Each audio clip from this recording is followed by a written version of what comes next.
윈서 인사이드라는 강연으로 여러분을 찾아뵙게 된 내뮤즈의 영원한 뱀 김민서입니다. 반갑습니다. 저는 강연을 시작하면서 여러분들과 함께 제 강연의 소재에 대한 이야기를 간단하게 한번 나눠보고 싶어요. 제 강연의 소재는 바로 이거예요. 열등감. 여러분들은 이 열등감이라는 거에 대해서 스스로 어떻게 정의하고 계시나요? 형신이는 어떻게 정의하고 있어요? 열등감. 눈이 마주쳤거든. 좀 남보다 떨어진다고 느끼는 그런 부족한 거. 네. 부끄러운 거? 누가 말한 거죠? 영희? 다영이는? 부족하다는 거. 유빈이는? 비교했을 때 없는 거. 없는 거. 굉장히 다양한 열등감의 정의가 나오는데요. 한번 사람적인 정의를 볼게요. 다른 사람에 비하여 자기는 뒤떨어졌다거나 자기에게는 능력이 없다고 생각하는 만성적인 감정 또는 의식. 그래서 저희가 여기서 주목을 해야 될 부분은요. 두 부분이에요. 다른 사람에 비하여 그리고 뒤떨어졌다라는 부분. 이 두 부분만 보면은 이 열등감이라는 감정은 상당히 상대적인 개념임을 알 수 있어요. 그리고 이게 상대적인 개념인 탓인지 제 개인적으로 실시했던 설문조사의 결과에서 절반 이상의 사람들이 열등감을 느낀다고 답변을 해주셨어요. 상당히 많은 수의 집단이었음에도 불구하고 열등감을 느낀다고 대답해주는 사람들이 절반이나 되고, 그리고 그 열등감을 느끼는 부분이요, 외모에서부터 시작해서 학력, 그리고 성격까지 굉장히 다양했어요. 그리고 저도 이 열등감을 느끼는 집단의 한 명으로서 자리 잡고 있습니다. 제 강연은요, 어릴 적부터 열등감을 느끼며 열등감과 싸워오며 자라온 23살 남자아이의 이야기, 제 이야기입니다. 저는 누군가가 우러러보는 사람이 되길 원했어요. 그리고 솔직하게 말해서 아직까지도 전 그런 사람이 되길 원해요. 초등학교 때까지는 전 그런 사람이었어요. 정확히 말하자면 초등학교 4학년 때까지는 전 누구나 부러워할 만한 그런 사람이었어요. 저 학교 생활을 정말 잘했어요. 제 입으로 말하기 정말 부끄럽지만 공부도 항상 전교 1등이나 2등을 했었고, 어렸을 적에는 깔끔하고 잘생겼었어요. 어렸을 때는. 그래서 여자애들한테 굉장히 인기가 많았고요. 운동도 잘했었어요. 이때까지는 정말 행복했어요. 모든 걸 다 가진 것 같았고요. 이대로만 살아간다면 제가 못 이룰 것은 없다라고 생각을 했어요. 이때 전 저를 돌아봤어야 했어요. 제 자신을 돌아보면서 이것들을 잃지 않기 위해서 제 자신을 단단하게 했어야 했고, 그리고 제 자신을 돌아보면서 내가 누구인가라는 자아 성찰의 시간을 가졌어야 했어요. 하지만 전 그러지 못했어요. 이러한 것들이 저와 함께 항상 있을 줄만 알았고요. 그것을 당연하게 여겼어요. 그렇게 저를 돌아보지 못한 채 저는 2003년 6월 미국으로 전학을 가게 됩니다. 그리고 거기에서 한국에서는 상상할 수조차 없었던 인종차별과 왕따를 당하면서 정신이 망가지기 시작했죠. 미국에 가기 전 가지고 있던 난 무엇이든지 할 수 있다라는 자신감, 내가 노력하면 무엇이든지 이룰 수 있다라는 생각, 그리고 사람들은 나를 좋아해준다라는 그 마인드, 그 모든 것들을 잃고 저는 한국으로 돌아오게 됩니다. 미국에서 돌아온 후에 제 자존감은 바닥을 쳤고 모든 것을 경계하게 되었어요. 그리고 매사에 부정적인 사람이 되어버렸죠. 한국말을 이해하는 것조차 어려웠어요. 그렇다 보니까 제가 하는 모든 일에 자신감이 없었어요. 어른들의 말씀 중에 그런 말이 있어요. 자신감이 없는 아이의 얼굴에는 그늘이 져 있다고. 한 번쯤은 들어보셨을 말이라고 생각해요. 그리고 저는 이때 그 말을 제일 많이 들었던 것 같아요. 자신감을 가지라는 말과 함께. 하지만 전 그러지 못했어요. 나는 한참이나 남들에 비해 부족하고 나는 혼자서 아무것도 할 수 없는 그런 존재이다라는 그런 무력감에 점차 피폐해져 가았어요. 그때부터였던 것 같아요. 제가 열등감이라는 감정을 느끼게 된 것이. 저는 열등감의 정도가 꽤 심했어요. 열심히 공부해서 좋은 성적을 받아도요, 항상 다른 사람들과 비교를 하면서 부족하다라고 생각을 했어요. 그리고 외모 같은 경우도 어느 정도 가꾸어서 사람다운 얼굴을 가지게 되었어도 늘 부족하다라고 생각을 했어요. 근데 돌이켜서 생각을 해보면 저는 그 당시에 항상 제 주변에 있는 사람들 중에서 각 영역의 최상위에 있는 사람들하고 저하고 비교를 했었던 것 같아요. 예를 들어보자면 저는 제가 나온 고등학교의 특성상 주변에 연예인이나 모델을 하는 친구들이 좀 있어요. 그리고 외적인 부분에 있어서는 항상 이 친구들이 제 비교 대상이었어요. 공부도 마찬가지였어요. 항상 주변에서 1등을 하는 친구, 그러니까 2등은 절대 안 돼요. 3등도 안 되고 무조건 1등이어야 돼. 1등하고만 공부의 성적을 비교하곤 했어요.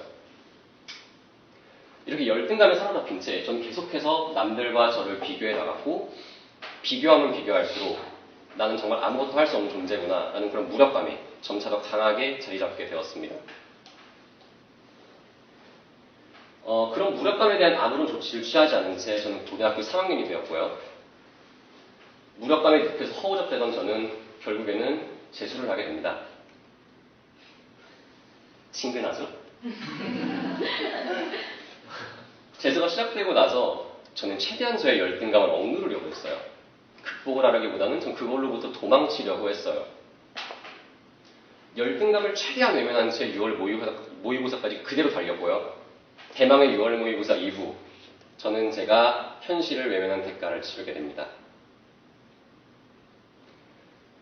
절반이나 수능을 보기까지 절반의 시간이 지났는데 6월 모의고사에서 언어를 제대로 풀지도 못했고요.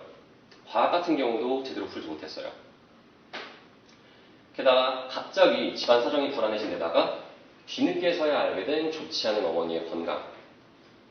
저는 그제서야 제가 더 이상 도망칠 수 없다고 생각을 했어요. 제가 도망칠 수 있는 한계만큼 도망쳤고 결국에는 막다른 길에 도달한 것 같았어요. 말 그대로 저는 배수의 진을 펼치면서 열등감이라는 녀석을 마주하게 됐어요. 더 이상 물러날 곳도 없었고요. 더 이상 스스로 모자라다라는 생각을 가지고 살아갈 수가 없었어요. 하지만 막상 열등감이라는 녀석을 마주하고 보니까 너무 막막한 거예요. 지금 여기 앉아 계신 분들 몇몇 분들은 그런 생각을 하실 것 같아요. 그럼 뭔가 획기적인 그 대안책을 내세워 주길 바라고 있을 것 같은데 정말 솔직하게 톡 까놓고 말해서 전체가 뭘 해야 될지 몰랐어요. 그래서 왜냐면은 저는 20년 동안 살아오면서 자기계발서 한 권을 읽어본 적이 없어요. 그리고 20년 동안 저는 열등감을 마주하지 않고 계속 외면하면서 살아왔으니까. 그래서 아무래도 일단 재수생의 신분이니까 평소와 다름없게 공부를 했어요. 근데 공부를 하면서 한 가지만큼만 달라졌다고 느끼게 됐어요. 그 점은 바로 열등감이라는 녀석을 제가 마주했다라는 것. 이 열등감을 마주했다라는 그 표현이 좀 낯설게 다가올 수 있을 것 같아요. 좀 더 설명을 해드릴게요. 전 이전에 열등감으로부터 계속 도망만 쳤다고 했죠. 근데 이 도망쳤다라는 말을요, 다른 말로 풀어보자면은 내 자신의 부족함을 인정하지 않았다라고 생각을 해요. 즉, 저는 열등감을 마주하면서 제가 부족하다라는 사실을 인정하기 시작했어요. 그리고 이걸 인정하고 나니까 이제는 도끼가 생기면서 열등감을 대하는 자세가 달라졌어요. 얘가 나보다 공부를 잘하네? 이거 말도 안 되는 일이다. 쟤를 어떻게든 넘고 야말겠다. 또는 지원이라는 얘가 나보다 수학 문제를 푸는 속도가 빠르네? 이건 진짜 자살해야 된다. 말도 안 된다. 어떻게 해서 저 친구를 내 속도에서 이기고 말겠다. 이런 식으로 생각하게 됐어요. 그리고 제가 열등감을 느끼는 그 친구의 행동을 유심히 관찰했어요. 하루에 언어 영역은 얼마나 공부하는지, 하루에 수학 문제는 몇 문제나 푸는지, 쉬는 시간을 갖고 공부를 하는지, 점심은 먹는지, 점심 먹지 않고 공부를 하는지 이런 것들 등을 관찰하면서 제 하루 공부 계획의 피드백으로 삼았어요.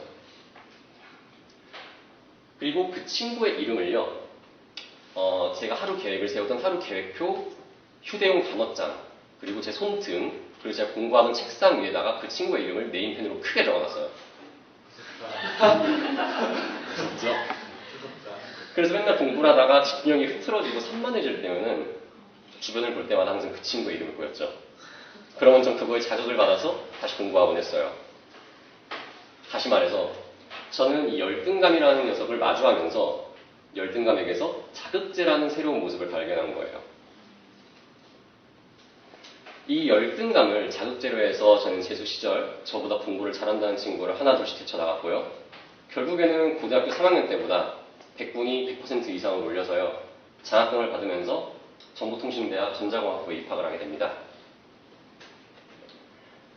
재수 성공을 바탕으로 해서요. 외모부터 시작해서 인간관계, 지식, 그리고 교육까지 제가 평소에 열등감을 느껴왔던 많은 것들에 대해서 도전을 해나갔어요. 그리고 그 중에서 단 한 군데 제가 정말 잘했다고 말할 수 있는 거는요. 레뮤제에 들어온 거예요. 왜냐하면 레뮤제에 들어오면서 정말 다양한 생각과 개성을 가진 사람들을 많이 만났어요. 그리고 그들을 보면서 저는 자연스럽게 저와 비교를 했고요. 또 열등감을 가지게 됐어요. 근데 그 열등감은요, 저에게 그저 좋은 자극제였고요. 그 열등감을 제공해준 레뮤지한 분들은 저에게 좋은 스승이 되어줬습니다. 자신의 생각을 가지고 있고 그것을 당당하게 표현할 줄 아는 친구. 모든 분야의 지식을 포괄하는 굉장히 카카타식한 친구. 모든 일에 열정을 가지고 도전을 하는 친구. 그들을 바라보면서 저는 제가 한 단계 성장할 수 있는 성장 동력, 그러니까 열등감이라는 것을 또 느꼈고요. 이전 재수 시절과 같은 노력을 기울여서 그 부족함을 메꿔나갔습니다.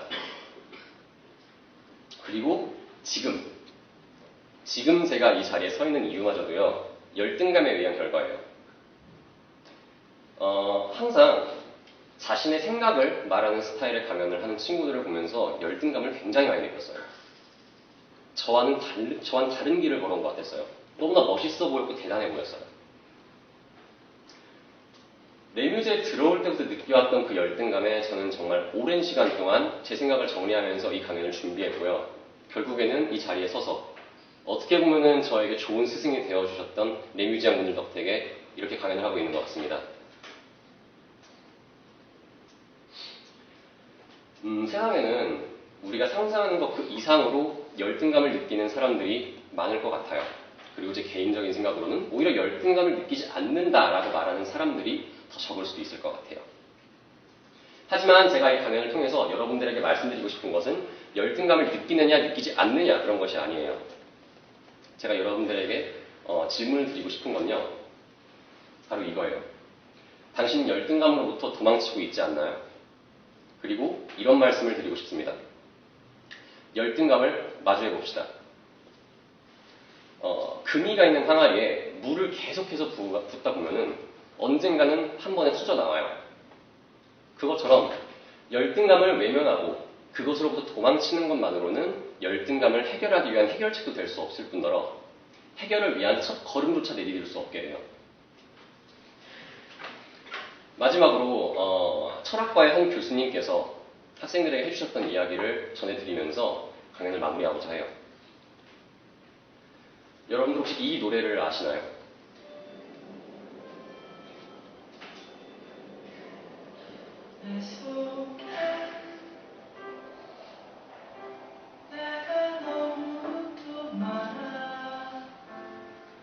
한 번쯤은 들어보셨을 만한 노래예요. 시인과 촌장의 가시나무라는 노래인데요. 이 노래 가사에서도 볼 수 있다시피 내 속에는요, 수많은 내가 존재합니다. 그리고 그 수많은 나중에 하나가 열등감을 느끼는 나일 수 있어요. 우리 한번 이런 상황을 생각을 해볼게요. 살을 빼고 싶은 내가 있고요. 야식을 먹고 싶은 내가 있어요. 이 둘은 공존하죠? 근데 이 상황에서는 야식을 먹고 싶은 내가 나쁘게 보일 수 있어요. 부끄러운 나죠. 근데 이런 부끄러운 나라고 해서 이런 나를 외면하게 된다면 그 녀석이 삐질지도 몰라요. 삐져서 먹는 것과 관련해서 극단적인 현상이 발생할 수도 있죠. 폭식증이라든가 거식증과 같이. 이런 일이 일어나지 않으려면 우리는 아무리 부끄럽고 나쁘게 보이는 나라고 할지라도 인정하고 받아들이고 그리고 그것을 자신의 발전 계기로 삼으실 수 있어야 합니다. 여러분들도 열등감이라는 것을 그저 나에게 자괴감을 안겨주고 부끄러움을 안겨주는 그런 것으로 생각해서 외면하고 도망치기보다는 뒤돌아서서 당당하게 열등감을 마주해 보시고요. 열등감이라는 녀석에게서 새로운 모습을 발견하고 그것을 여러분들의 발전 계기로 삼았으면 좋겠습니다. 여러분들이 발견한 그 열등감의 새로운 모습들에게서 한 걸음씩 성장해 나가길 빌도록 하겠습니다. 이상 국민성이었습니다. 감사합니다.